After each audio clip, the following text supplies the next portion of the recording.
Recording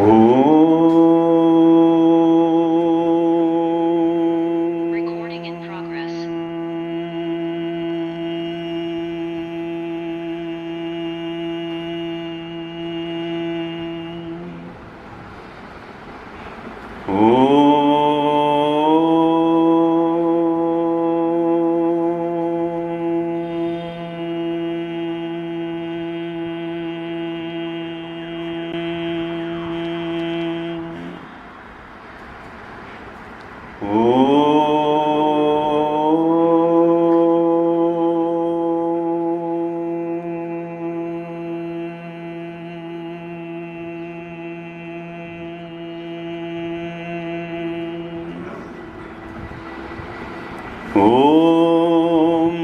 सहनावतु सहनौ भुनक्तु सह वीर्यं करवावहै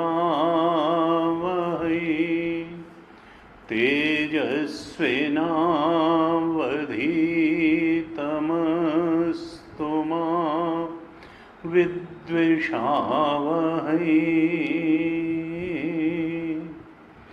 ॐ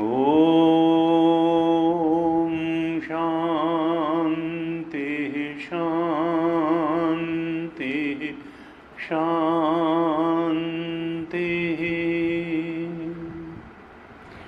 सदाशिवसमारम्भां शङ्कराचार्यमध्यमाम् अस्मदाचार्यपर्यन्तां वन्दे गुरुपरम्पराम्।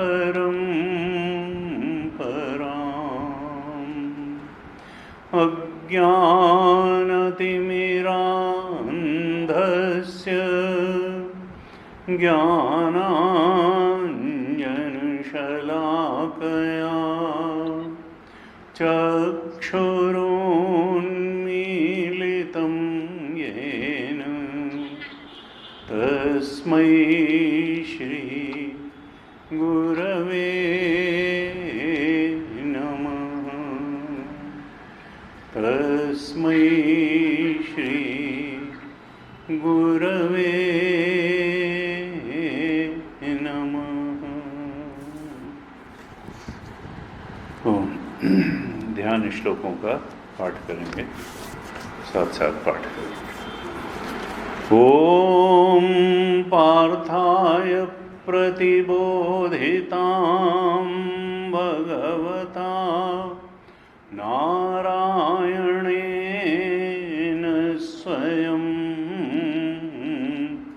व्यासेन ग्रथितां पुराणमुनिना मध्ये महाभारतम्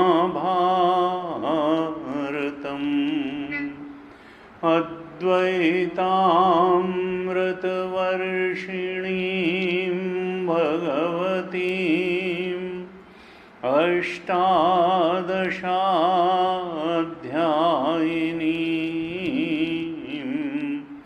अम्ब त्वामनुसन्दधामि भगवद्गीते भवद्वेषिणीम्।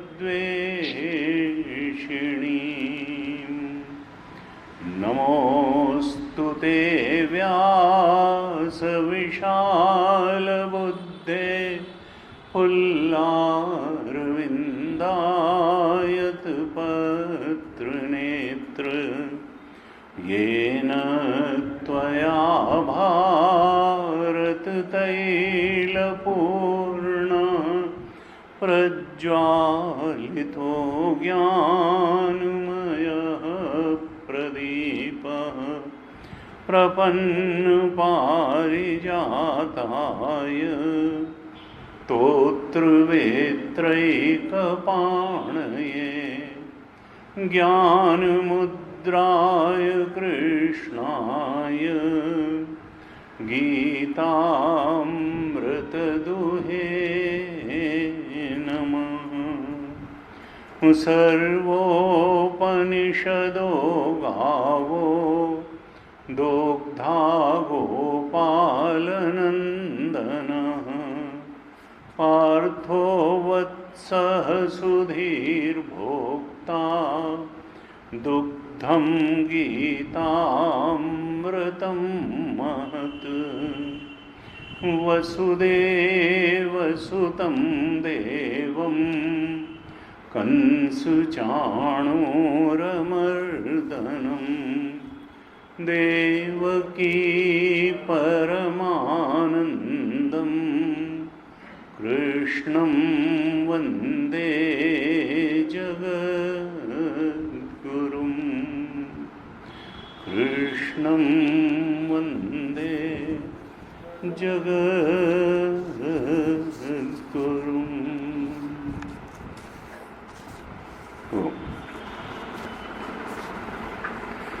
श्रीमद् भगवद गीता के तीसरे अध्याय पर हम चर्चा कर रहे हैं। तो पहले कुछ श्लोकों का पाठ कर लेते हैं, फिर चर्चा करते हैं। श्लोक संख्या 19 से पाठ करेंगे। चैप्टर 3 श्लोक 19 आप दोहराइए। तस्मादसक्तः सततं कार्यं कर्म समाचर असक्तो ह्याचरन् कर्म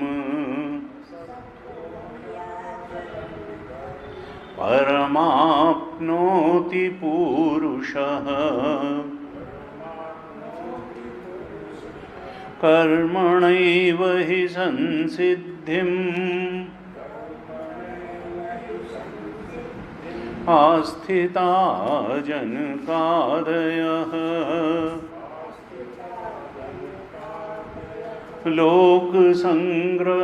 लोकसंग्रहमेवापि सम्पश्यन् कर्तुमर्हसि यद्यद् आचरति श्रेष्ठः तत्तदेवेतरो जनः स यत्प्रमाणं कुरुते लोकस्तदनुवर्तते।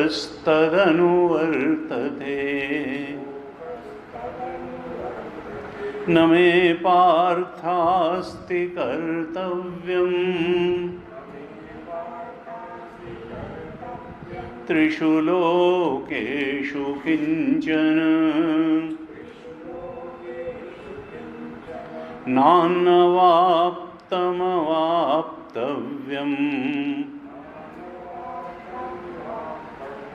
वर्त एव च कर्मणि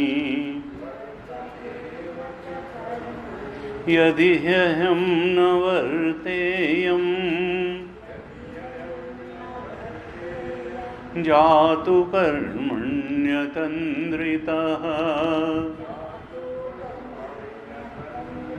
मम वर्त्मानुवर्तन्ते मनुष्याः पार्थ सर्वशः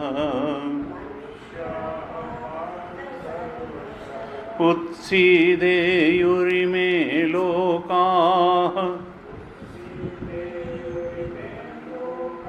न कुर्यां कर्म चेदहम् शङ्करस्य च कर्ता स्याम् उपहन्यामिमाः प्रजाः सक्ताः कर्मण्य विद्वांसः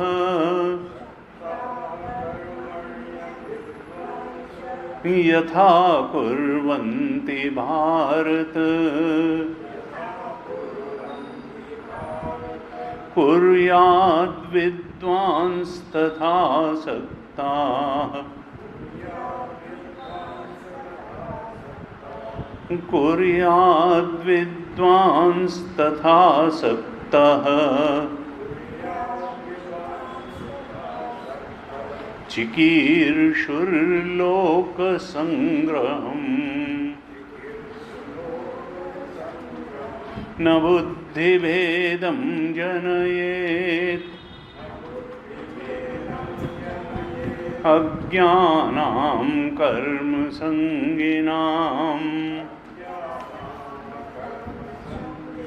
जोषयेत् सर्वकर्माणि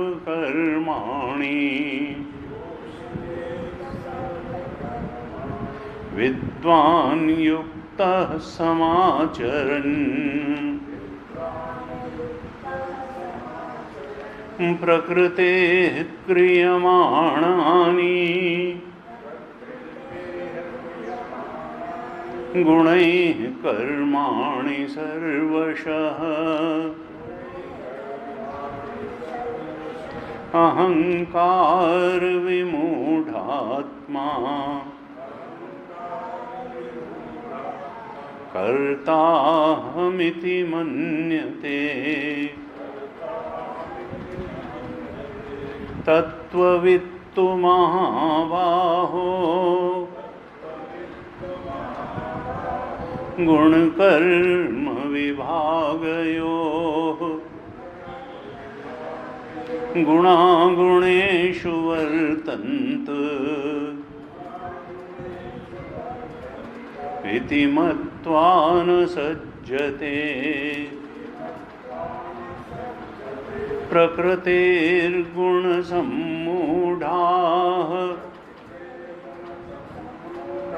सज्जन्ते गुणकर्मसु तान् कृत्स्नविदो मन्दान् कृत्स्नविन्न विचालयेत् मयि सर्वाणि कर्माणि सन्न्यस्याध्यात्मचेतसा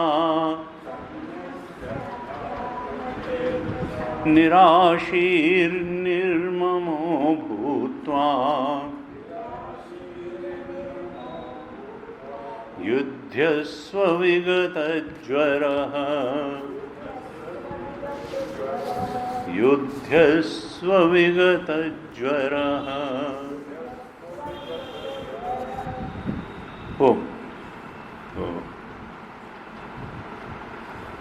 पिछली कक्षा में हमने 19वें श्लोक तक चर्चा की थी। भगवान ने इस तीसरे अध्याय में बड़े विस्तार से कर्मयोग के बारे में बताया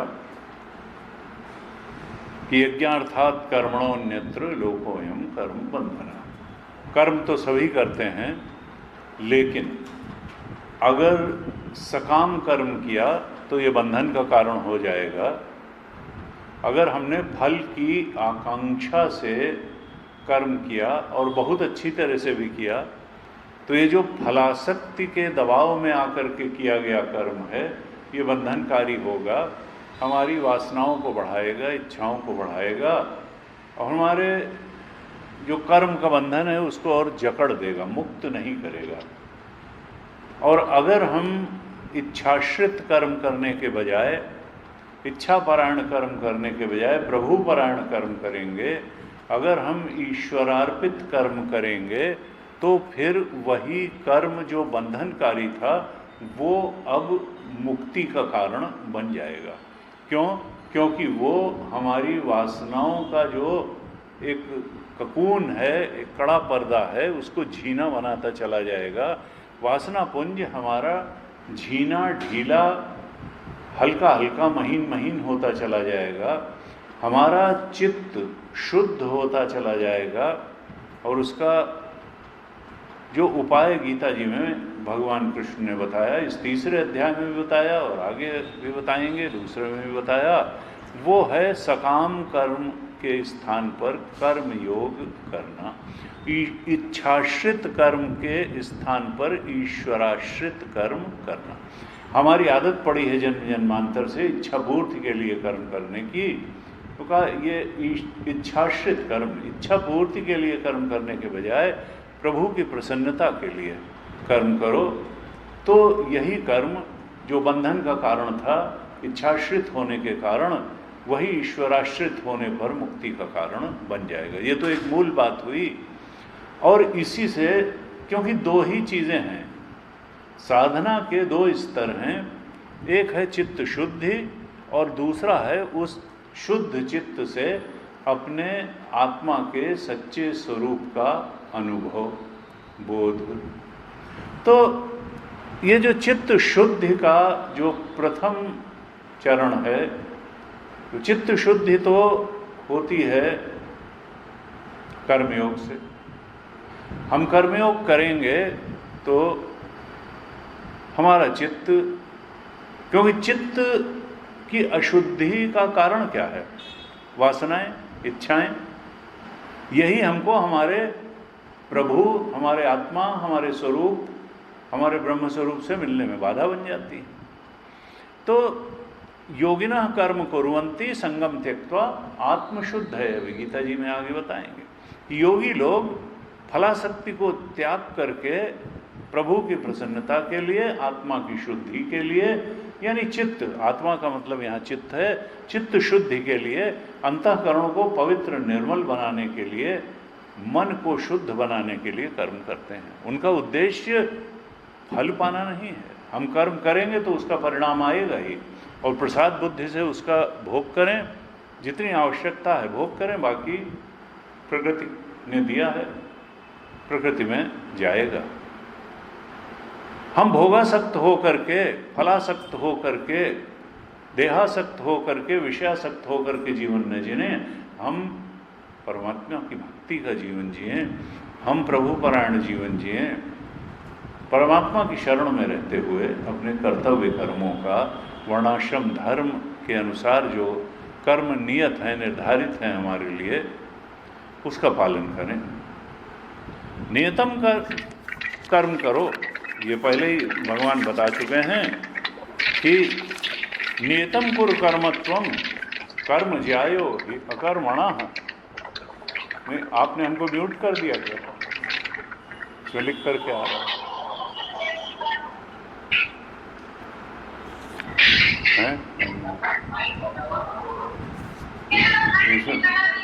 इसमें किसी और को वो कर दिया आपने क्या?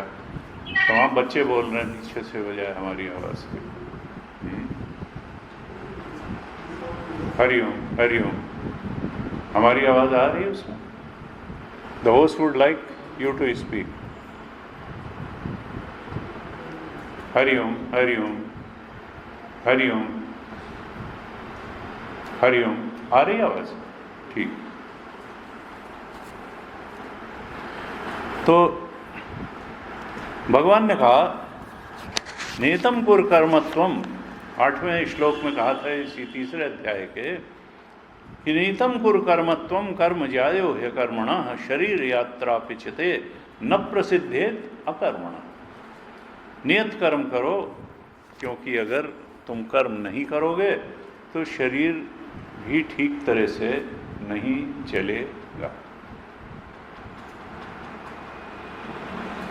भगवान ने कर्मयोग का बड़े विस्तार से वर्णन किया, और फिर 19वें श्लोक में कर्म योग की ये पराकाष्ठा का श्लोक कह दिया कि तस्माद, कि अर्जुन तुम चूंकि अभी आत्मज्ञानी संत नहीं हो, तुम क्षत्रिय हो, तुम योद्धा हो, अभी तुम्हारा शुकदेव, पराशर और व्यास का बोध का स्तर नहीं है। तुम जो 17वें 18वें अध्याय में भगवान ने ज्ञानी का जो लक्षण बताया, यस्त्वात्मरतिरेव स्यात् आत्मतृप्तश्च मानवः आत्मन्येव च संतुष्टः तस्य कार्यं न विद्यते। तो तुम्हारी अभी आत्मा में ही रति, तृप्ति और संतुष्टि नहीं है। ये तो ये तो आत्मज्ञानी का लक्षण है। तुम आत्मज्ञानी नहीं हो, तुम्हारे लिए तो कर्मयोग ही है। कर्म करो और कर्म को कर्मयोग बना करके करो। आत्मज्ञानी की नकल करने से नहीं चलेगा। धीरे धीरे अंतःकरण की शुद्धि होगी, तब सद्गुरु का आगमन होगा, तब उनके उपदेशों का श्रवण मनन निधिध्यासन करके तुम भी उस ज्ञान निष्ठा की पराकाष्ठा आत्मबोध तक पहुंच जाओगे, जहाँ पर कि फिर तस्य कार्यम न विद्यते नैव तस्य कृतेनार्थो न अकृतेने कश्चन। फिर उस ज्ञानी का कुछ करने से कुछ बनता नहीं है और कुछ न करने से कुछ बिगड़ता नहीं। वो आत्मबोध की स्थिति तो ऐसी है कि वो कुछ करने से बढ़ेगी नहीं और न करने से घटेगी नहीं। नैव तस्य कृतेन अर्थः न अकृतेने कश्चन। कहा तस्मात् ये जो है न चास्य सर्वभूतेषु कश्चिद अर्थ व्यपराश्रय, वो किसी पर किसी प्रकार से आश्रित नहीं रह जाता है। ऐसा जो आत्म रति तृप्ति और संतुष्टि वाला जो बोध प्राप्त संत है, वो ब्रह्मा से लेकर के चींटी तक, वृक्ष तक किसी चीज पर आश्रित नहीं रह जाता। क्यों? उसका कोई कर्तव्य नहीं रह जाता, उसको वेद भी कोई आज्ञा नहीं देता है। क्यों? क्योंकि जिसका कुछ प्राप्तव्य होता है उसी का कुछ कर्तव्य होता है। जब उसका कोई प्राप्तव्य ही नहीं रह गया, असीम अखंड आनंद की उसको प्राप्ति हो गई, तो फिर अब वो क्या करेगा, किस लिए करेगा? लेकिन ऐसा नहीं कि वो करता नहीं है।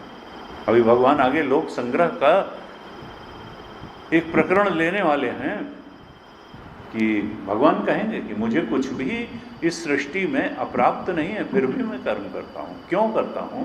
उसको भगवान 5, 6, 7 श्लोकों में अभी बताने वाले हैं, 20वें श्लोक से लेकर 26वें श्लोक तक। लेकिन कहा कि जो आत्मज्ञानी है उसके लिए कर्तव्य कुछ नहीं, उसकी मजबूरी नहीं है, वो करे तो ठीक, न करे तो ठीक। करने से उसके आनंद में कोई वृद्धि नहीं होगी और न करने से उसके आनंद में कोई घटोतरी, कोई ह्रास, कोई डिप्रिसिएशन नहीं होगा। स्वतंत्र क्यों है? यही तो मुक्ति है, यही तो। क्योंकि मुक्ति का मतलब क्या है? जब किसी पर कोई निर्भरता न रह जाए तभी तो मुक्ति है। अगर कहीं ना कहीं थोड़ी भी निर्भरता बनी हुई है तो फिर मुक्ति कैसी? तो ये मुक्त की दशा है, बोध प्राप्त संत की दशा है। तस्य कार्यम न विद्यते। ब्रह्मा से लेके स्थावर पर्यंत किसी पर निर्भरता आश्रय नहीं है, न कश्चिदर्थ व्यपाश्रय। क्यों? क्योंकि प्राप्तव्य नहीं है तो कर्तव्य भी नहीं है। In case you have Dzire, you have duty. Duty is outcome of desire. If you have desire, you have to perform some duty. And if you don't have any desire, तो what for duty? ड्यूटी की जरूरत क्या है फिर? अगर Dzire ही नहीं रह गई तो किस डिजायर, किस चीज के लिए ड्यूटी? फिर तो लोगों को भला करने के लिए ही होगा, वो ड्यूटी नहीं होगी। आपका जीवन वैसे चलेगा जैसे गुरुदेव का चला, वैसे जैसे भगवान कृष्ण का चला। वो कुछ लेने के लिए इस धरती पर नहीं आए, वो भक्तों का उद्धार करने के लिए आए, मानव का कल्याण करने के लिए आए। वो सब करके उनका कुछ बढ़ नहीं गया ना, और ना आते तो कुछ घट नहीं जाता। तो ये कहा कि भगवान आते हैं, महापुरुष भी कर्म करते हैं, लेकिन किस तरह से क्या कर्म करते हैं और क्यों करते हैं, इसका वर्णन 20 से 26 श्लोक तक भगवान ने किया। और ये प्रकरण है लोक संग्रह के नाम से। ये बड़ा महत्वपूर्ण प्रकरण है, क्योंकि लोक संग्रह के बारे में बड़ी भ्रांति विभ्रांति भी है कि ये लोक संग्रह है क्या, लोक संग्रह करने का तरीका क्या है, और लोक संग्रह का अर्थ क्या है कि जिसको हम लोग साधारण भाषा में कई बार सामाजिक कार्य कहते हैं। वही है लोक संग्रह, लोक भलाई का कार्य। कभी कभी हम इसको परोपकार का कार्य कहते हैं, लोक कल्याण का कार्य कहते हैं, लोक संग्रह कहते हैं, सोशल वर्क कहते हैं। भगवान 20वें श्लोक में कहते हैं कर्मणि एव हि संसिद्धिम आस्थिता जनकादयः लोक संग्रहम एव अपि संपश्यन कर्तुम अर्हसि। कि अर्जुन, जो तुम ये कह रहे हो कि मैं युद्ध नहीं करूंगा और मैं बैठ जाऊंगा और मैं तो इससे तो खून अपने स्वजनों के रक्त से सने हुए सिंहासन पर बैठ करके इस धरती के भोगों को भोगने से अच्छा तो है कि मैं भिक्षा मांग करके और अपना जीवन व्यतीत कर लूं। इस प्रकार से कहा कर्मणा एव हि संसिद्धिम आस्थिता जनकादयः। कहते हैं कर्मों द्वारा ही मोक्ष प्राप्ति के लिए प्रयास किया था। किसने? जनकादया। अब अर्जुन है क्षत्रिय, अर्जुन है योद्धा, तो अर्जुन को उसके जैसा ही दृष्टांत दे करके भगवान प्रेरित कर रहे हैं कि देखो, तुमको कर्म से भागना नहीं चाहिए, तुमको कर्म करना चाहिए। और उसके लिए दृष्टांत किसका दिया? जनक। और यहाँ शब्द क्या है? जनकादया, यानी जनक आदि ने, यानी क्षत्रिय जो राजा हुए वो चाहे ज्ञान प्राप्त संत थे, क्षत्रिय राजाओं में भी राजर्षि हुए, क्योंकि विदेह है। मिथिला के राजाओं के दो नाम शास्त्रों में मिलते हैं, एक तो जनक और दूसरे विदेह। विदेह का मतलब क्या है कि जो देहाशक्ति से ऊपर उठ गए, यानी आत्मा में स्थित हो गए। जैसे सीता जी का विदेह भी आता है, जनक की भी बेटी थी सीता जी, और उनके लिए रामचरितमानस में विदेह शब्द भी आता है। यानी वो आत्मा के बोध में पूरी तरह प्रतिष्ठित थे, जो सीता के पिता जनक थे या विदेह। और कहा ये जो जनक आदि विद्वान क्षत्रिय थे, बोध प्राप्त जो क्षत्रिय थे और राजा का भी कार्य कर रहे थे। क्योंकि कहते हैं कि आत्मज्ञानी संत कोई भी काम कर सकता है। ऐसा नहीं कि ज्ञानी जो है वो किसी भी फील्ड में जाके एक्सेल कर सकता है और कोई भी काम कर सकता है। ऐसा नहीं कि वो खाली एकांतवास कहीं बीहड़ किसी अरण्य में बैठ करके केवल उपनिषद ही पढ़ा सकता है, या वो भी नहीं कर सकता है और बस अपना परिव्राजक की तरीके से यहाँ वहाँ घूम सकता है। ना, वो वशिष्ठ के रूप में भी मिल सकता है, वो अवधूत शुकदेव के रूप में नग्न विचरण करते हुए मिल सकता है, दत्तात्रेय के रूप में मिल सकता है, वो व्यास भगवान जैसे गृहस्थ और वशिष्ठ जैसे गृहस्थ के रूप में भी मिल सकता है, वो जनक जैसे राजा के रूप में भी मिल सकता है, और वो शबरी जैसी भीलनी के रूप में भी मिल सकता है। तो यहाँ पर जनक का दृष्टांत दिया भगवान ने और कहा कि देखो, संसिद्धिम आस्थिता, कैसे उन्होंने संसिद्धि प्राप्त की। सिद्धि, सबसे बड़ी सिद्धि क्या है? देखिए, जिसके पास पैसा नहीं है उसके लिए सबसे बड़ी सिद्धि पैसा कमाना है। जिसके पास अच्छा घर नहीं है उसके लिए सिद्धि क्या है कि बढ़िया घर बन जाए। गाड़ी नहीं है तो गाड़ी आ जाए। जो भी सिद्धि के अलग अलग मापदंड हो सकते हैं। संसिद्धि, सबसे बड़ी सिद्धि क्या है? अपने आत्म स्वरूप के बोध में दृढ़ता से स्थित हो जाना, अपने सच्चिदानंद स्वरूप को पहचान लेना, अपने ईश्वरीय स्वरूप के बोध में प्रतिष्ठित हो जाना, अपनी डिविनिटी को मैनिफेस्ट कर लेना, फील कर लेना, एक्सपीरियंस कर लेना कि हम डिवाइन हैं, हम अर्थली नहीं हैं, हम मरने वाले नहीं हैं, हम सुखी दुखी होने वाले नहीं हैं। सुखी दुखी होने वाला तो मन है, मरने वाला तो शरीर है। हम अज्ञान नहीं हैं, हम इच्छाएं नहीं हैं, हम वासनाएं नहीं हैं, हम सुखी दुखी होने वाला मन नहीं है, हम पैदा होने और मरने वाला शरीर नहीं है, हम तो सच्चिदानंद स्वरूप इन तीनों शरीरों का अधिष्ठान, मन, बुद्धि, वासनाएं और स्थूल शरीर का अधिष्ठान आत्म तत्व हैं, ब्रह्म तत्व हैं, ईश्वरी तत्व हैं। ऐसा दृढ़ निश्चय हो जाना, दृढ़ निर्णय हो जाना, इस बोध में प्रतिष्ठित हो जाना, यही तो संसिद्धि है, यही तो मोक्ष है।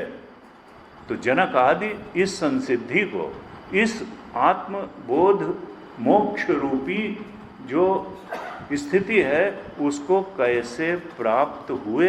कहा कर्मणि है, वो कर्मों द्वारा ही प्राप्त हुए। बिना कर्मयोग किए ज्ञान योग के मार्ग पर चलना संभव नहीं होगा, क्योंकि चित्त शुद्धि के बिना अगर हम श्रवण भी करेंगे तो श्रवण टिकेगा नहीं, कई बार तो समझ में ही नहीं आएगा। लोग कहेंगे जिन्हें क्या बात हो रही है, जिन्हें क्या कह रहे हैं। अब इसमें गलती वक्ता की नहीं है, गलती गीता की नहीं है, इसमें गलती हमारी चित्त की स्थिति की है। चित्त अगर शुद्ध नहीं है, हमने कर्म को कर्मयोग नहीं बनाया है, तो कुछ बात पल्ले पड़ेगी नहीं। इसलिए पहली चीज ये है कि प्रभु परायण कर्म करें, तो चित्त शुद्ध निर्मल पवित्र होगा, फिर सब बात समझ में आएगी और ज्ञान निष्ठा बड़ी सहज सरल आसान हो जाएगी। कहा जो जनक आदि जो संसिद्धि को प्राप्त हुए वो कर्मों के द्वारा ही प्रवृत्त होकर के उस बोध को प्राप्त हुए थे। इसलिए उनके मार्ग को दृष्टिगत रखते हुए, उनका अनुकरण करते हुए भी तुमको कर्म करना चाहिए। और दूसरा कहते हैं लोक संग्रहम एव अपि, लोक संग्रह को दृष्टिगत रखते हुए भी तुमको कर्म करना चाहिए। संपश्यन यानी देखते हुए, ठीक ठीक तरीके से देखते समझते हुए, कर तुम अर्हसी, तुमको कर्म करना ही चाहिए। लोक संग्रह की दृष्टि से, लोक संग्रह का मतलब क्या है कि अगर वो दुर्योधन बना रहेगा, धृतराष्ट्र बना रहेगा राजा, तो वो तो अधर्म का प्रतीक है। वो अधर्म ही इस धरती में फैलाता रहेगा और लोग भी फिर अधर्म से आकर्षित होकर के, प्रेरित होकर के और अधर्म के मार्ग पर चलेंगे और तब फिर अधर्म की ही बढ़ती होगी। फिर वो सन्मार्ग पर नहीं चलेंगे, वो सद्गुणी नहीं बनेंगे, वो अच्छे रास्ते नहीं चलेंगे, वो उन मार्ग पर चलेंगे जो गलत मार्ग है, उस पर चलेंगे, विपरीत मार्ग पर चलेंगे, उस मार्ग पर चलेंगे जिसमें वास्तव में उनका कल्याण नहीं है, लेकिन जो तात्कालिक रूप से उनको लगेगा कि बड़े फायदे का सौदा है। क्योंकि वो तात्कालिक रूप से जिसमें लाभ होता है, मनुष्य की वृत्ति होती है कि चाहे गलत करके, अधर्म करके भी हो, तात्कालिक लाभ प्राप्त कर लो, और लॉन्ग रन में वो बहुत दुखद होता है। तो यहाँ पर भगवान शंकराचार्य जी ने जब भाष्य लिखा तो कहा कि देखो लोक संग्रह रूप प्रयोजन को देखते हुए भी कर्म करना चाहिए। और लोक संग्रह की जो परिभाषा दी तो भाष्य के अंत में कहा लोकस्य उन्मार्ग प्रवृत्ति निवारणम लोक संग्रह।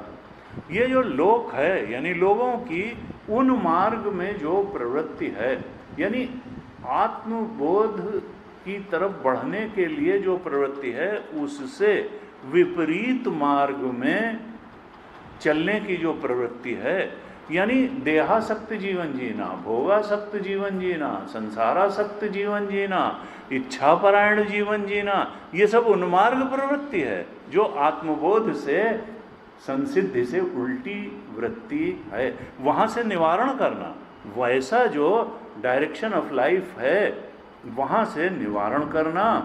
और सन्मार्ग यानी आत्म, सत्य तो आत्मा है, तो सत्य का मार्ग मतलब आत्मबोध का मार्ग, ईश्वर परायण कर्म का मार्ग, इच्छा परायण कर्म नहीं, उधर लगा देना, यही लोक संग्रह है गीता के हिसाब से।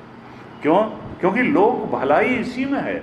लोक परोपकार, किसी को 2 टाइम खाना खिला देना जो है, ये बहुत बड़ी लोक भलाई नहीं है। यद्यपि वो भी अच्छा है, लेकिन उससे किसी का जीवन में बहुत अंतर नहीं पड़ेगा। यहाँ तक कि किसी को कोई पैसा, कहते हैं लोग कहते हैं कि भाई 2 टाइम खाना खिलाने के बजाय कोई ट्रेड सिखा दो उससे, तो जिससे उसकी नौकरी लग जाए, कुछ आमदनी हो जाए, तो वो उससे बेहतर है। निश्चित रूप से बेहतर है, लेकिन सबसे बेहतर क्या है कि मुक्ति का मार्ग प्रशस्त कर दो, ये चक्कर ही खत्म हो जाए। पुनरपि जन्म पुनरपि मरणम पुनरपि जननी जठरे शयनम। वो जो परिस्थिति से परिस्थिति के दबाव में, दुख में जी रहा है, मनस्थिति से मनस्थिति के बदलाव के दुख में जी रहा है, जो शरीर से शरीर बदलने के चक्कर में, दुष्चक्र में फंसा हुआ है, पड़ा हुआ है, इन परिस्थिति के, मनस्थिति के और शरीर बार बार बदलने के दुष्चक्र से अगर उसको निकाल दो, तो ये उसका सबसे बड़ा हित करना है, ये सबसे बड़ा लोक कल्याण है, ये सबसे बड़ा लोक संग्रह है। और भगवान क्या कहते हैं कि इसको देखते हुए भी तुम करो, अपना कर्म करो, कर्म से भागो नहीं। तो यहाँ पर क्या है कि लोक संग्रह का अर्थ क्या हुआ कि लोगों में सही सही जीवन मूल्यों को स्थापित करना, क्योंकि a man is known by his reactions. हम किसी भी परिस्थिति में प्रतिक्रिया कैसे करते हैं, इसी से दूसरे हमारे व्यक्तित्व को मापते हैं। इन ए गिवन सर्कमस्टेंस, एक परिस्थिति में लोगों की प्रतिक्रिया बहुत अलग अलग होती है। एक व्यक्ति किसी भी विपरीत परिस्थिति में बैठ के, कूली बैठ करके, उसके विपरीत परिस्थिति के निवारण के लिए क्या क्या ऑप्शंस हो सकते हैं, उस पर कूली थिंक आउट करता है। किसी अपने परिचित सहृदय मित्र से कुछ सलाह मशविरा करता है, सद्गुरु हों तो उनसे पूछता है, सदशास्त्र इस परिस्थिति से बाहर आने का क्या उपाय बताते हैं, उसको करता है, ईश्वर से प्रार्थना करता है। तो लेकिन और तब जा करके वो एक सुविचारित प्रतिक्रिया देता है उस परिस्थिति के संदर्भ में। और एक व्यक्ति है कि तुरंत रिएक्ट करता है, तुरंत रिएक्ट करता है और गलत रिएक्ट करता है और परिस्थिति को और ज़्यादा बिगाड़ के बैठ जाता है। तो यहाँ कहा वो क्यों करता है, जिसका वैल्यू सिस्टम जैसा होगा उसका परिस्थिति के प्रति रिएक्शन वैसा ही होगा। A man is known by his reactions, and reactions are based upon his value system. जिसका वैल्यू सिस्टम अच्छा है उसके रिएक्शंस अच्छे होंगे, उसका व्यवहार अच्छा होगा, उसका निर्णय ठीक होगा, और ये सब हो गया तो उसका जीवन ठीक होगा, उसका जीवन ठीक होगा। इसलिए गीता जी बहुत जोर देती हैं कि वैल्यू सिस्टम ठीक। अर्जुन का वैल्यू सिस्टम ही तो ठीक नहीं था, परिस्थिति को ठीक से आकलन नहीं कर पा रहा था, और इस कारण से उस युद्ध की परिस्थिति में ठीक से रिएक्ट नहीं कर पा रहा था। जैसा रिएक्शन नहीं देना चाहिए था वैसा रिएक्शन दे रहा था। बस एक अच्छा काम कर गया कि भगवान वहीं रथ पे सद्गुरु के रूप में मिल गए, और इसने सरेंडर भी कर दिया और कहा, शिष्यस्तेहम शादिमाम त्वाम प्रपन्नम, मैं तुम्हारे शरणागत हूँ, अब तुम मेरे पर शासन करो, तुम जो रास्ता बताओगे उसी रास्ते में चलूँगा। और इतने शरणागत होने के बाद भी भगवान को गीता के 18 अध्याय बोलने पड़ गए उसको सही जीवन मूल्य तक लाने के लिए, सही निर्णय तक लाने के लिए, और सही रिएक्शन और सही कर्म तक तैयार करने के लिए। तो यहाँ भगवान कहना चाहते हैं कि लोक की जो उन्मार्ग प्रवृत्ति है, गलत दिशा में जाने की जो वृत्ति है, उसका निवारण करना ही लोक संग्रह है। और ऐसा कैसे हो सकता है? ऐसा हो सकता है लोगों में सही जीवन मूल्यों की स्थापना करके। अब ये सही जीवन मूल्यों की स्थापना कैसे की जा सकती है, इसके लिए भगवान कहते हैं, थोड़ा तरीका बताते हैं कि लोक संग्रह को करने का प्रभावी तरीका क्या है। तो भगवान 21वें श्लोक में कहते हैं, यद्यद आचरति श्रेष्ठ तद एव इतरो जनः स यत् प्रमाणम कुरुते लोकः तदनुवर्तते। श्रेष्ठ लोग जिस जिस प्रकार से आचरण करते हैं, कर्म करते हैं, और दूसरे लोग उसी का अनुकरण करते हैं। श्रेष्ठ पुरुष के आचरण का ही, देखिए जब तक भारत स्वतंत्र नहीं हुआ था, लोग जा करके संघर्ष में बलिदान, अपने जीवन बलिदान कर दिया। भगत सिंह ने बलिदान कर दिया, चंद्रशेखर आज़ाद ने, जाने कितने हुए जिन्होंने देश की स्वतंत्रता के लिए अपनी लाइफ ही दे दी, जीवन को कुर्बान कर दिया। क्योंकि तब एक कहते हैं हवा ऐसी चली हुई थी, कानपुर में गणेश शंकर विद्यार्थी मारे गए कि जान की कीमत लोग कुछ नहीं समझ रहे थे, स्वतंत्रता मिलनी चाहिए। गांधी जी ने आधी लंगोटी, आधी धोती पहनी, आधी ओढ़ ली। जने कितना एक समाज में, पूरे हिंदुस्तान में आज़ादी के प्रति था कि लोग कुछ भी देने को तैयार थे। गरीब घरों से लेडीज ने गहने दे दिए। और आज़ादी के बाद क्या होगा? हवा बह गई, लूटो खाओ नोचो खसोटो, अब हर आदमी उसी रास्ते चल दिया। वो जो 47 तक जो हवा थी त्याग और बलिदान और सब कुछ कुर्बान कर देने की, उसके बाद एकदम से बदल गई। और जिसको देखो वही उधर भरे सोई धर्म सिखावें, बजाय दे देने के जहाँ से जितना हो सके ले लो, सही रास्ते से हो सके सही रास्ते, गलत रास्ते हो सके, ये हवा की बात है। तो क्या है ये? क्यों? क्योंकि आदमी नकलची है। भगवान यही बता रहे हैं इसमें, आदमी नकलची है। जो समाज के श्रेष्ठ और प्रतिष्ठा प्राप्त लोग जैसा करते हैं, बाकी के लोग वैसा ही आचरण करने लगते हैं। अनुकरण की प्रवृत्ति है। ये मनुष्य कम और बंदर ज्यादा है। ये जैसा जिसके प्रति आदर भाव, श्रेष्ठता का भाव होता है, वो जैसा करने लगता है वैसा ही ये मनुष्य करने लगता है। यद्यद आचरति श्रेष्ठ तद एव इतरो जनः, दूसरे लोग वैसा ही करना शुरू करते हैं जैसा समाज के श्रेष्ठ लोग करते हैं। और अर्जुन श्रेष्ठ है, कृष्ण श्रेष्ठ हैं। तो कृष्ण क्या कहना चाह रहे हैं कि तुम लोक संग्रह कब कर पाओगे? जब तुम स्वयं श्रेष्ठ आचरण करोगे, क्योंकि तुम श्रेष्ठ हो। तुम इस समय धरती के सर्वोच्च धनुर्धर हो, पांडव पक्ष के सर्वश्रेष्ठ योद्धा हो। तुम्हारे आचरण को ही और सारे लोग अनुकरण करेंगे।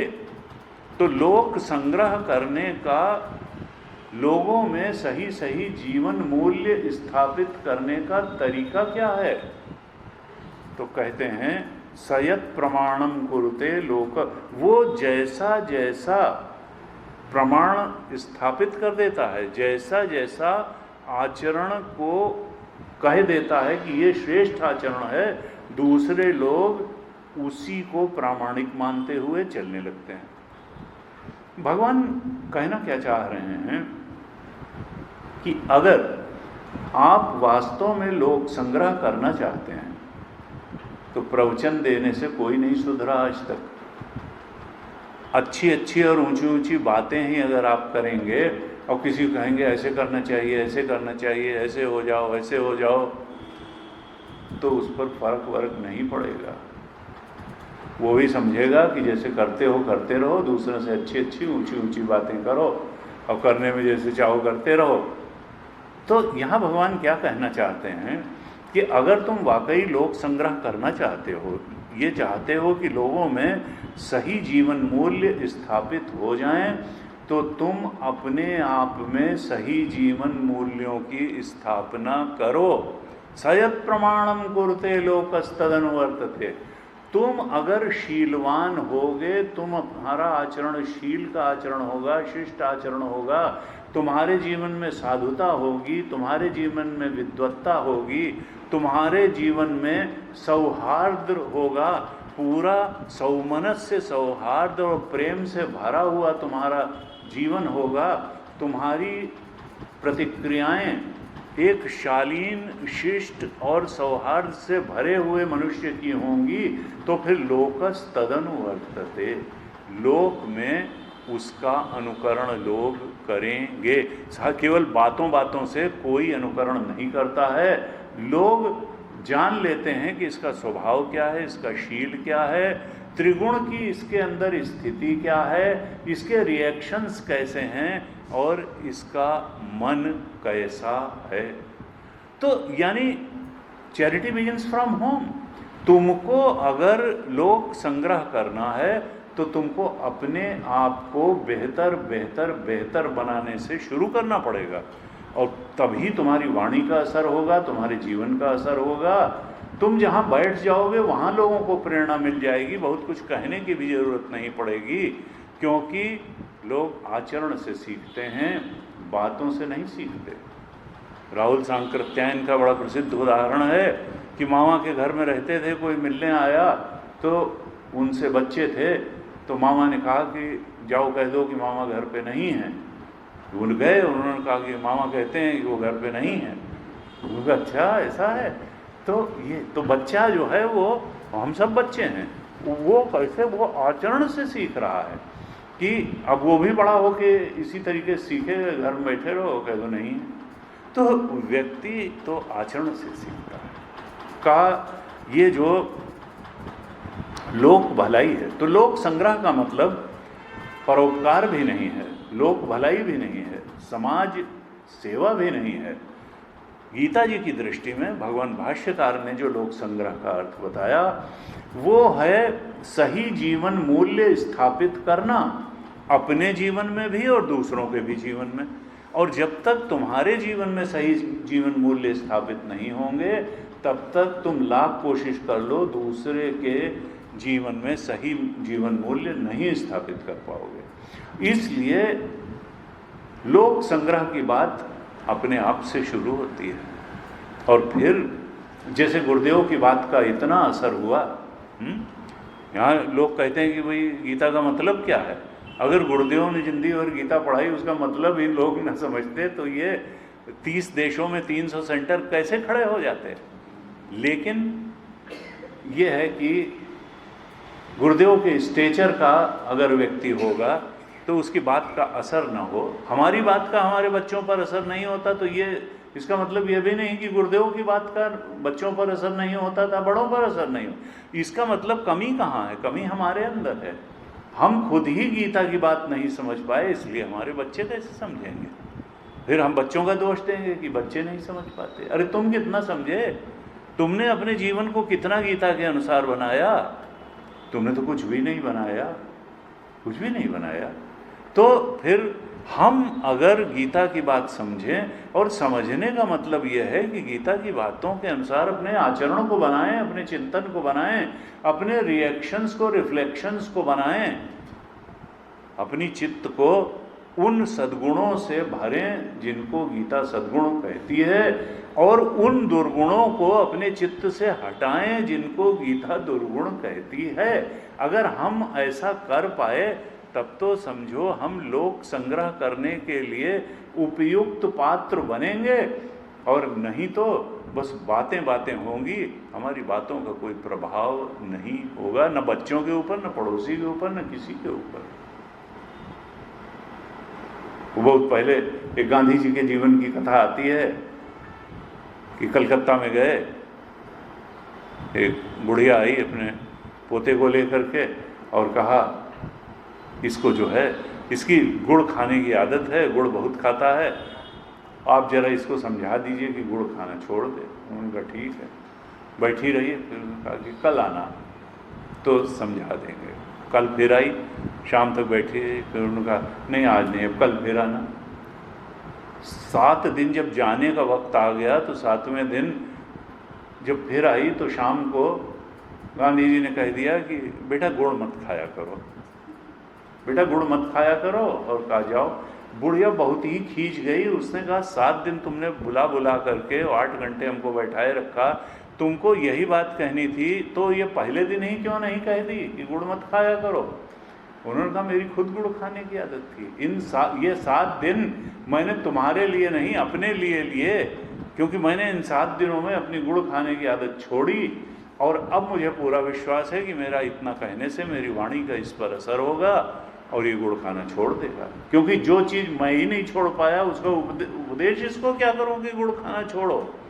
तो मैंने खुद अपनी गुड़ खाने की आदत तब जो है मैं इस लायक हुआ कि मैं इसको ये उपदेश कर सकूं कि बेटा गुड़ मत खाओ। तो हमारे महापुरुषों ने यही बात, ये गीता की ही बात है कि हम अगर अपने जीवन मूल्यों को बेहतर बनाएंगे तभी हमारी वाणी से दूसरों के जीवन मूल्य बेहतर बनेंगे। क्यों? क्योंकि मनुष्य का मूल स्वभाव जो है नकल करने का है, और इसलिए भगवान ने कहा कि तुम मनुष्य के इस स्वभाव का उपयोग लोक संग्रह के लिए कर लो। हम अपने आचरण को सुंदर बनाएं, क्योंकि आचरण सबको दिखता है। यद्यपि क्या है कि बहुत सी चीजें मिलजुल के आचरण में व्यक्त होती हैं जो दिखती नहीं हैं, लेकिन आचरण दिखता है। ये झूठ बोल रहा है कि नहीं बोल रहा है, ये क्या खा क्या रहा है, ये उठ कब रहा है, ये शरीर पर कितना ध्यान दे रहा है, ये अपने मन पे कितना ध्यान दे रहा है। 1000 चीजें होती हैं ध्यान देने की जीवन में।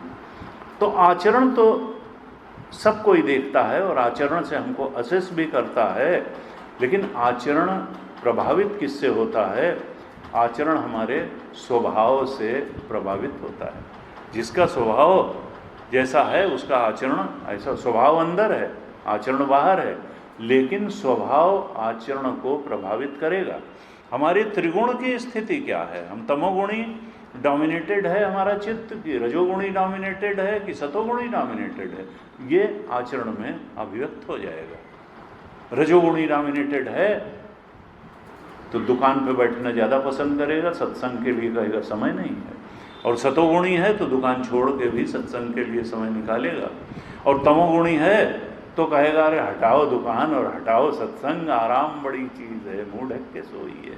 तो वो जो है विश्राम को सबसे ज़्यादा जो है प्रमाद निद्रा आलस्य इसी को वरीयता देगा। तो त्रिगुण का हमारे आचरण पर प्रभाव पड़ता है।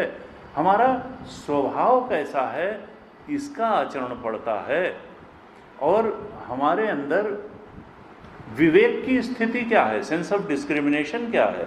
हम क्या समझ पाते हैं कि कौन कर्म, किन लोगों के बीच में बैठना, क्या काम करना, कई बजे सो के उठना, कितना खाना खाना, कितना टहलना, कितना क्या क्या चेष्टाएं करना, क्या क्या कर्म करना, कितना सोना, कब उठना, ये चीज़ें, यानी हमारे अंदर विवेक की स्थिति क्या है, सेंस ऑफ डिस्क्रिमिनेशन है कि नहीं। हम ठीक तरह से समझ पाते हैं कि हमारे लिए हितकारी क्या है और अहितकारी क्या है। और फिर विवेक के साथ साथ संयम की भी बड़ी आवश्यकता होती है, क्योंकि विवेक तो है लेकिन संयम नहीं है अगर मन पे और इंद्रियों पे, तो हम जानते हुए भी उसको जीवन में उतार नहीं पाएंगे। हम जानेंगे तो कि सवेरे जल्दी उठना चाहिए, लेकिन उठेंगे देर से ही हैं। उन्होंने कहा कि ये भाई सूर्यवंशी हैं। जब सूर्य निकल आता है और खिड़की से अंदर ज़्यादा झांकने लगता है तब जो है एक ने कहा कि भाई देखो, उन्होंने कहा कि बाप ने कहा कि बेटा तुम इतनी देर देर तक क्यों सोते हो? हमारे ऋषि मुनि कहे गए कि जल्दी उठना चाहिए। उसने कहा वो ऋषि मुनि हो गए पुराने, और अब तो ऋषि कपूर 10 बजे से तक सो के उठते हैं, और दादा मुनि अशोक कुमार तो 12-1 बजे सो के उठते हैं। आज के ऋषि मुनि जो है वो पुराने ऋषि मुनि नहीं हैं। अब तो ऋषि कपूर और दादा मुनि का ज़माना आ गया है, उनके हिसाब से चलेगा। वो ऋषि मुनि का ब्राह्म मुहूर्त अब आप भूल जाइए। तो ये जो है आइडियल बड़ा विचित्र है। अगर संयम नहीं हुआ विवेक के साथ साथ तो फिर हम इम्प्लीमेंट नहीं कर पाएंगे। तो हमारे त्रिगुण की स्थिति भी अच्छी हो, सात्विक हो, स्वभाव भी हमारा अच्छा हो, हमारे अंदर विवेक भी हो और संयम भी हो, तो ये सब मिलके आचरण में व्यक्त होंगे और तब हमारा प्रभाव पड़ेगा, हम लोक संग्रह के लिए उपयुक्त होंगे। तो कहा यद्यद आचरति श्रेष्ठ तत्तद एव इतरो जना। जैसे जैसे श्रेष्ठ पुरुष, अर्जुन श्रेष्ठ है, वो कर्म करता है, आचरण करता है, उसी को बाकी लोग फॉलो करते हैं। वो जिस जिस दिशा को, जीवन दृष्टि को, आचरण को आदर्श के रूप में स्थापित कर देता है, लोकः तदनुवर्तते, उसी को प्रामाणिक मानते हुए, स्टैंडर्ड मानते हुए बाकी लोग अनुवर्तन करते हैं, उसी को फॉलो करते हैं। यानी हमारा आदर्श ठीक हो, हमारा वैल्यू सिस्टम ठीक हो, हमारे जो साधन हैं जीवन के लक्ष्य के, वो भी ठीक हो, हमारा साध्य ठीक हो और हमारे साधन भी ठीक हो। हम बिल्कुल गीता के अनुसार, सद्गुरु के अनुसार अपने जीवन का लक्ष्य बनाएं, साध्य बनाएं, और फिर उस लक्ष्य को, उस साध्य को पाने के लिए जो साधन हो वो भी गीता जी द्वारा निर्देशित हो। ऐसा होगा तो फिर हमारा भी कल्याण होगा और हमारे माध्यम से लोक का कल्याण भी होगा, लोक संग्रह स्वयं हो जाएगा। अब कहते हैं 22वें श्लोक में कहते हैं, न मे पार्थास्ति कर्तव्यम त्रिषु लोकेषु किंचन नान अवाप्तम न अनवाप्तम अवाप्तव्यम वर्त एव च कर्मणि। न मे पार्थास्ति कर्तव्यम त्रिषु लोकेषु किंचन, तीनों लोकों में कुछ भी पार्थ मेरे लिए कर्तव्य नहीं है। न मे पार्थ अस्ति कर्तव्यम त्रिषु लोकेषु किंचन, तीनों लोकों में एक तिनके बराबर भी कोई कर्तव्य मेरे लिए नहीं है। क्योंकि पहले जो बात कही कि कर्तव्य तभी बनता है जब प्राप्तव्य हो, ड्यूटी तभी होती है जब डिजायर हो। जब डिजायर ही नहीं है, भगवान तो आप्त काम है, पूर्ण काम है, तो उनके लिए ड्यूटी कर्तव्य की कौन सी बात है। वो तो ब्रह्मज्ञानी कह लेंगे, यस्तु आत्मरतिरेव स्यात् आत्मतृप्तस्य मानवः आत्मनि एव च संतुष्टः तस्य कार्यम न विद्यते। कर्तव्य तो ब्रह्मज्ञानी के लिए ही नहीं रह जाता है, तो फिर भगवान के लिए कौन सा कर्तव्य होगा। कहा मेरे लिए तीनों लोकों में कुछ भी करणीय नहीं है, कर्तव्य के रूप में कुछ भी नहीं मुझे करना है। क्यों? क्योंकि न अनवाप्तम, अनवाप्तम यानी कुछ भी अप्राप्त नहीं है। अवाप्तव्यम, ऐसा कुछ भी अप्राप्य वस्तु नहीं है जिसको मुझे प्राप्त करना हो। न अनवाप्तम अवाप्तव्यम, अनवाप्तम कुछ नहीं है जिसको अवाप्तव्यम बनाना हो। इसलिए कहा वर्त एव च कर्मणि, फिर भी मैं कर्मों में बरतता हूँ। कुछ प्राप्तव्य न होने पर भी, कुछ कर्तव्य न होने पर भी मैं कर्म करता हूँ। क्यों करता हूँ? लोक संग्रह के लिए, लोगों के कल्याण के लिए, इस संसार की भलाई के लिए। यानी भगवान अपना दृष्टांत दे करके लोक संग्रह के लिए अपना दृष्टांत दे रहे हैं। क्योंकि जब भगवान को कुछ पाना नहीं है, कुछ करना नहीं है, कोई कर्तव्य नहीं, तो कर क्यों रहे हैं लोक संग्रह के लिए। लोक संग्रह कितनी बड़ी बात गीता की दृष्टि में है, भगवान की दृष्टि में है। तुम्हें कुछ भी नहीं चाहिए तो भी तुम लोक संग्रह के लिए, ये ज्ञानी का कर्म है। गुरुदेव ने कितना कर्म किया, अपने लिए थोड़ा किया, उनको तो ब्रह्म स्वरूप के बोध में स्थिति हो ही गई थी। लोगों के ही कल्याण के लिए तो किया, लोक संग्रह के लिए किया, लोगों में सही वैल्यू सिस्टम की स्थापना के लिए किया, सही जीवन मूल्यों की स्थापना के लिए किया, उन्मार्ग प्रवृत्ति से निवारण के लिए किया। अब उसमें जिसका जितना अधिकारित्व था वो उतना उनसे पाता चला गया और नहीं तो आगे पाएगा। कहा कि सिद्धांत तो क्या है कि यावत प्राप्तव्यम तावत कर्तव्यम।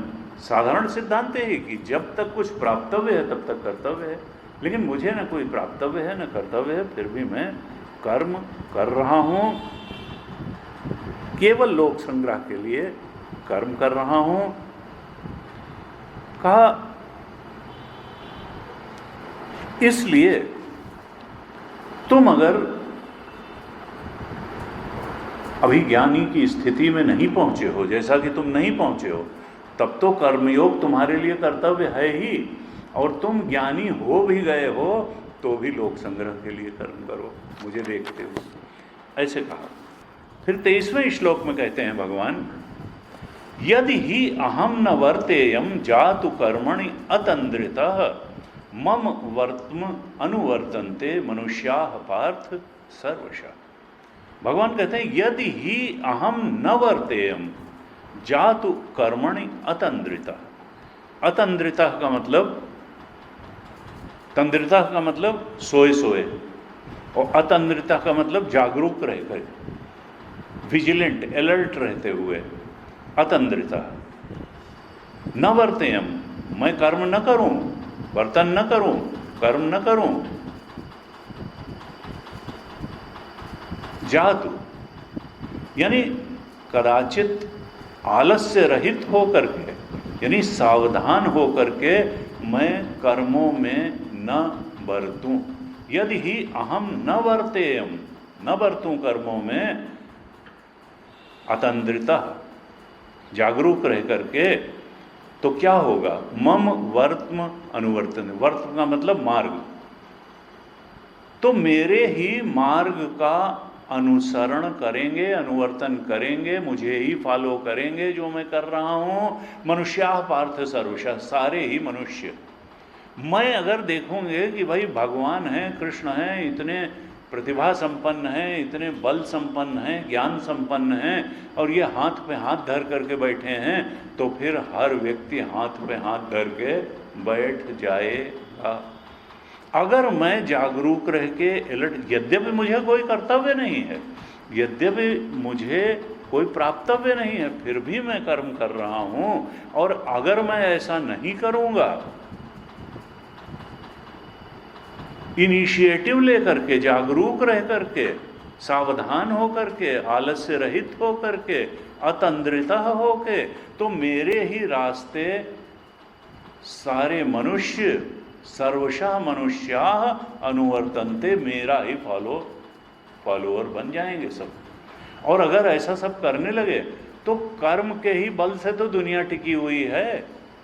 अगर हर व्यक्ति आलसी होकर के बैठ जाएगा तो ये जो लोक की स्थिति है ये उद्यम पे ही टिकी हुई है।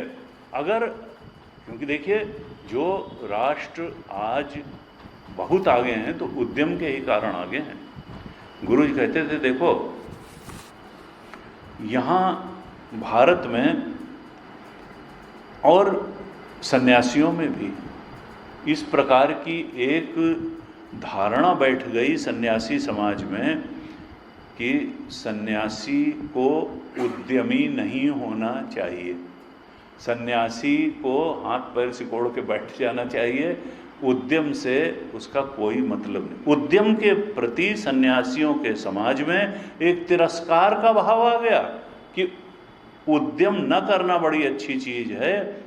वो कहते थे आज भी सन्यासी समाज में जो उद्यमहीनता है उसमें महिमा बुद्धि बनी हुई है कि उद्यम नहीं करना चाहिए सन्यासियों को। कहा देखो, और ये चीज सदियों से चली आ रही है। लेकिन भगवान क्या कहते हैं कि अगर मैं उद्यम करता हुआ नहीं दिखूंगा तो मेरी जो उद्यमहीनता है ये लोगों के लिए दृष्टांत बन जाएगी, और मैं फिर लोगों की जो कर्म से विमुखता होगी, उद्यमहीनता होगी, उसका उत्तरदायी मैं बनूंगा, और फिर समाज में पतन हो जाएगा, बिखराव हो जाएगा। क्यों? क्योंकि ये जो दुनिया है ये उद्यम पे ही टिकी हुई है। अगर सभी लोग वैराग्य के नाम पर आलसी हो जाएंगे तो ये लोक नष्ट हो जाएगा, लोक का क्षरण हो जाएगा, पतन हो जाएगा, यहाँ दरिद्रता बढ़ जाएगी। 24वें श्लोक में इस बात को पूरा करते हैं भगवान। कहते हैं उत्सीदेयुः इमे लोकाः न कुर्याम कर्म चेदहम शंकरस्य च कर्तास्याम उपहन्यामिमाः प्रजाः। कहते हैं उत्सीदेयुः इमे लोकाः, उत्सीदेयुः यानी नष्ट हो जाएंगे, इमे लोकाः ये सारे लोग, न कुर्याम कर्म चेदहम अगर मैं कर्म नहीं करूँगा, चेत अहम कर्म न कुर्याम अगर मैं कर्म नहीं करूँगा तो ये सारे लोग नष्ट हो जाएंगे। कैसे? क्योंकि मैं कर्म नहीं करूँगा तो मुझे देख करके दूसरे लोग भी कर्म नहीं करेंगे, और ये लोग तो उद्यम पर टिका हुआ है, सब आलसी होकर के, वैराग्य के नाम पे आलसी होके उद्यमहीन हो जाएंगे तो पतन हो जाएगा, क्षरण हो जाएगा। उत्सीदेयु सारे लोग नष्ट हो जाएंगे कर्म के अभाव में, आलस्य के कारण, उद्यमहीनता के कारण। और दूसरी चीज क्या होगी कि शंकरस्य च कर्तास्याम, मैं शंकर को पैदा करने वाला। शंकर का मतलब क्या है? जैसे गीता में एक आता है, पहले अध्याय में आया था वर्ण शंकर, कि सब मर जाएंगे तो स्त्रियां जो है वो फिर कैसी हो जाएंगी, तो वर्ण शंकर पैदा हो जाएंगे, मिक्सिंग हो जाएगा। तो कहा शंकर से, लेकिन यहाँ पर जो शंकर शब्द है यानी हाइब्रिड। शंकर का मतलब क्या होता है? जैसे हाइब्रिड प्लांट बनाते हैं ना, कि पता चला गेहूँ का किसी घास से क्रॉस करा दिया तो रस्ट रेजिस्टेंट वेराइटी निकल आई, कहीं जो है स्मट रेजिस्टेंट वेराइटी निकल आई। तो शंकर यानी हाइब्रिड। तो विज्ञान में तो चलो ये है कि बड़ा फल हो गया शंकर करने से, ये हो गया वो हो गया, लेकिन यहाँ शास्त्र में शुद्धि, जैसे अरबी घोड़ा, अल्सेशियन कुत्ता, डाबर में तो कई कई पीढ़ी तक देखा जाता है कि 7-7 पीढ़ी तक ये प्योर वैरायटी है कि मिक्स हो गई है। तो एक समय तक आउट ब्रीडिंग भी आवश्यक है, लेकिन एक समय के बाद इन ब्रीडिंग भी आवश्यक है। हमारे यहाँ ऋषियों ने विवाह की पद्धति ये बताया कि भाई सेम उसमें करो, गोत्र देख लो, ये देख लो, वो देख लो। तो जेनेटिक रिकॉम्बिनेशन भी होना चाहिए। समगोत्री विवाह में कहते हैं वही वही जीन आने लगेंगे, तो लेकिन अब जाति ही बदल दी तो वो नहीं है। कहते जाति वही हो लेकिन गोत्र वही न हो। गोत्र जो है उसमें तो आउट ब्रीडिंग हो और जाति के अंदर इन ब्रीडिंग हो, वर्ण के अंदर इन ब्रीडिंग हो, गोत्र के बाहर। तो इन ब्रीडिंग और आउट ब्रीडिंग का एक कॉम्बिनेशन रखा गया। यहाँ क्या कहा कि हाइब्रिड, शंकरस्य च कर्तास्याम। तो यहाँ पर वर्ण शंकर का मतलब कोई बच्चा शंकर उत्पन्न हो उससे नहीं है, बल्कि यहाँ ये है विचार सांकर्य, सिद्धांत सांकर्य, जीवन मूल्यों का सांकर्य, इसकी बात है, विचार सांकर्य। अगर मैं नहीं करूँगा तो यहाँ पर क्या होगा कि विचारों का सांकर्य हो जाएगा। व्यक्ति यही नहीं तय कर पाएगा कि उसको उद्यम करना चाहिए कि उद्यम नहीं करना चाहिए। तो अगर मैं नहीं उद्यम करूंगा, यद्यपि मैं ज्ञानी हूँ, मैं करूँ चाहे ना करूँ, मेरे ऊपर कोई फर्क नहीं, लेकिन लोगों के अंदर मेरे दृष्टांत को देख करके विचार सांकर्य उत्पन्न होगा। उनके विचारों में विचार जो है हाइब्रिड हो जाएंगे, क्लैरिटी ऑफ थॉट नहीं रह जाएगी। वो समझ ही नहीं पाएगा कि काम करना है कि काम नहीं करना है, कब करना है, कितना करना है, कैसे करना है, लक्ष्य क्या है और साधन क्या है, साध्य क्या है। तो विचार के स्तर पर मैं सांकर्य उत्पन्न करने वाला होऊंगा। और फिर क्या कहा कि सिद्धांत के स्तर पर भी मैं सांकर्य उत्पन्न करने वाला होऊंगा। जैसे अगर आप बोध प्राप्त नहीं हैं तो आपका कर्मयोग में अधिकार है, प्रवृत्ति धर्म में अधिकार है, और अगर अंतःकरण शुद्ध हो गया है तो फिर आपका निवृत्ति धर्म में अधिकार है। अब अगर मैं ठीक तरह से बताऊं नहीं, आचरण करूं नहीं, तो लोग समझ ही नहीं पाएंगे कि सिद्धांत क्या है। मेरा प्रवृत्ति धर्म में अधिकार है कि निवृत्ति धर्म में अधिकार है। तो इस सिद्धांत को न समझ पाने के कारण मैं सिद्धांत सांकर्य का करता होऊंगा, विचार सांकर्य का करता होऊंगा कि क्या करें, क्या न करें, कब करें, कैसे करें, और सिद्धांत सांकर्य का भी करता होऊंगा कि कब प्रवृत्ति है और कब निवृत्ति है। भाई गृहस्थ है और प्रवृत्ति नहीं करेगा तो ये तो जो है गलत बात हो जाएगी, और सन्यासी है और बहुत प्रवृत्ति में लग जाएगा तो फिर गलत बात हो जाएगी कि सन्यासी हैं और दुकान में बैठे हैं, तो ये बात ठीक नहीं है। और गृहस्थ जो है वो धन नहीं कमा रहा है, परिवार ठीक से नहीं चल रहा है, तो ये भी जो है फिर ठीक नहीं है। तो कहा कि मैं विचार सांकर्य का भी करता होऊंगा, मैं सिद्धांत सांकर्य का भी करता होऊंगा, और फिर कहा कि जीवन मूल्य का भी सांकर्य करने वाला होऊंगा। लोग समझ नहीं पाएंगे कि जीवन मूल्य ये ठीक है कि वो ठीक है कि वो ठीक है, कि सीमा तक ठीक है, कब तक ये ऐसे करना है, कब तक वैसे करना है। तो विचार के स्तर पर भी मैं सांकर्य करने वाला होऊंगा, सिद्धांत के स्तर पर होऊंगा, और जीवन मूल्यों के स्तर पर भी मैं सांकर्य का जनक होऊंगा। अब सिद्धांत का सांकर्य कैसा कैसा, गुरु जी कहते थे देखो, अगर कभी कभी ऐसा सांकर्य देखने में आता है कि एक उनकी ऐसी धारणा बन गई कि कर्मयोगी को सांख्य योगी बनने की जरूरत नहीं है, ये दोनों स्वतंत्र मार्ग हैं, कर्मयोग से भी वहीं पहुंचा जा सकता है।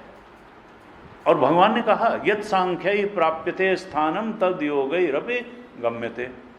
योग सांख्य जिस स्थिति को पाता है, कर्मयोगी भी उस स्थिति को पाता है, लेकिन वहाँ पर बारीकी क्या है कि सांख्य योगी जिस स्थिति को प्राप्त करता है तद योगैरपि गम्यते, योगी कर्म योगी अभी चल चल के उस स्थिति तक पहुँचेगा, यानी ज्ञान योग से हो के वहाँ पहुँचेगा। ये नहीं कि खाली कर्म योग से गम्यते है और यहाँ प्राप्यते स्थानम है।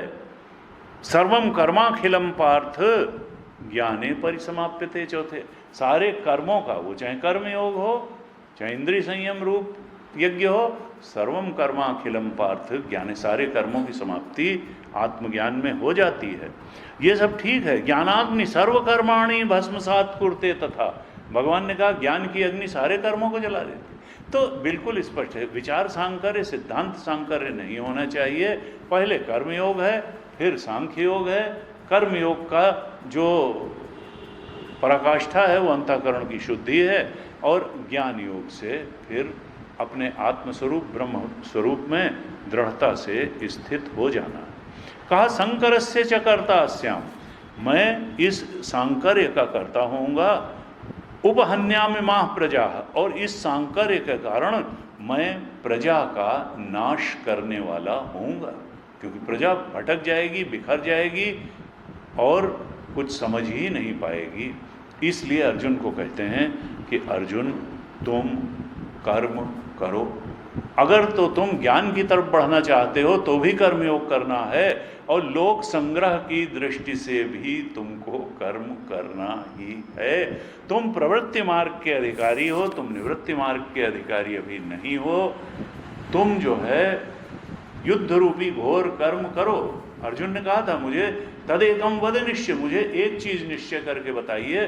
तो भगवान उसको एक चीज निश्चय करके बता रहे हैं कि तुम प्रवृत्ति के अधिकारी हो और तुम कर्मयोग के, तो तुम कर्म करो। योग दृष्टि से युद्ध रूपी एक क्षत्रिय का जो कर्म है उसको करो।